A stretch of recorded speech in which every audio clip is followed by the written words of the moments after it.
السلام علیکم ورحمۃ اللہ وبرکاتہ۔ ناظرین کرام، آج ہم بات کرتے ہیں کہ غسل کس طریقے سے کرنا چاہیے۔ تو یاد رکھیے، چاہے غسل جنابت ہو، چاہے حیض و نفاس کا غسل ہو، سب کا طریقہ ایک ہے۔ اولاً یہ بات جان لینی چاہیے کہ غسل کے اندر کتنے فرض ہیں اور غسل میں کتنی سنتیں ہیں۔ فرض کا مطلب یہ ہے کہ اگر فرض چھوٹ جاتے ہیں تو غسل نہیں ہوگا، لیکن اگر سنتیں چھوٹ جاتی ہیں تو غسل تو ہو جائے گا لیکن ثواب نہیں ملے گا۔ تو غسل میں کتنے فرض ہیں؟ غسل میں 3 فرض ہیں۔ نمبر 1 کلی کرنا، نمبر 2 ناک میں پانی ڈالنا، اور نمبر 3 پورے بدن پر پانی بہانا۔ اسی طرح غسل میں 5 سنتیں ہیں۔ نمبر 1 دونوں ہاتھوں کو گٹوں تک دھونا، نمبر 2 استنجا کرنا اور بدن پر جس جگہ ناپاکی لگی ہو اس کو صاف کرنا، نمبر 3 ناپاکی دور کرنے کی نیت کرنا، نمبر 4 پہلے وضو کر لینا، اور نمبر 5 پورے بدن پر 3 مرتبہ پانی بہانا۔ اب ہمیں غسل کس طرح کرنا ہے، اس کا مسنون طریقہ کیا ہے، میں آپ کے سامنے ذکر کرتا ہوں۔ تو یہ تو وضو کے فرض اور سنتیں ہوئیں۔ اب جب ہم غسل کریں تو سب سے پہلے ہم نیت کریں کہ میں ناپاکی دور کرنے کی نیت کر رہا ہوں۔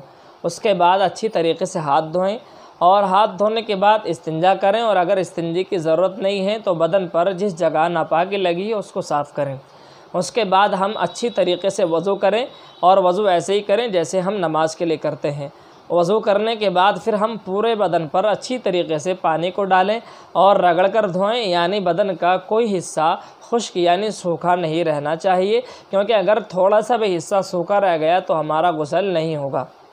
تو یہ غسل کا سمپل اور آسان طریقہ جو میں نے آپ کے سامنے ذکر کیا، لیکن کچھ احتیاطیں ہیں، وہ یہ ہیں کہ ہم اگر غسل کر رہے ہیں غسل خانے میں یعنی باتھ روم کے اندر، تو وہاں کسی بھی طریقے سے غسل کر سکتے ہیں، چاہے کپڑے پہن کر اور چاہے ننگا ہونے کی حالت میں، کوئی حرج نہیں ہے، لیکن بہتر یہ ہے کہ کپڑا پہن کر کریں، لیکن کیسے بھی کر سکتے ہیں۔ اور اگر ہم باہر کر رہے ہیں سب کے سامنے تو وہاں سطر کا چھپانا ضروری ہے۔ تو مرد کا جو سطر ہے وہ ناف سے لے کر گھٹنے کے نیچے تک کا سطر ہے، یہ چھپانا ضروری ہے۔ بہت سارے نوجوان باہر غسل کرتے ہیں انڈر ویئر میں اور سب سامنے ہوتے ہیں، تو یاد رکھیے سطر کا کھولنا سب کے سامنے حرام ہے، جائز نہیں ہے، اس کی احتیاط بہت ضروری ہے۔ ہمارے نوجوان اس میں بہت غفلت برتتے ہیں۔ اسی طرح جب ہم غسل کر لیتے ہیں تو اس کے اندر ہم نے وضو بھی کر لیا، وضو ہو گیا ہے، اب ہمیں دوبارہ وضو کرنے کی ضرورت نہیں ہے، کیونکہ غسل کے اندر جب ہم وضو کر لیتے ہیں تو وہی وضو ہمارے لیے کافی ہے، ہم اس سے نماز پڑھ سکتے ہیں، دوبارہ کرنے کی ضرورت نہیں۔ ہاں البتہ غسل کرنے کے بعد ہم نے استنجا کر لیا یا کوئی کسی اور وجہ سے ہمارا وضو ٹوٹ گیا تو اب وضو کریں گے، پہلا وضو کافی نہیں ہوگا، دوبارہ وضو کرنا پڑے گا۔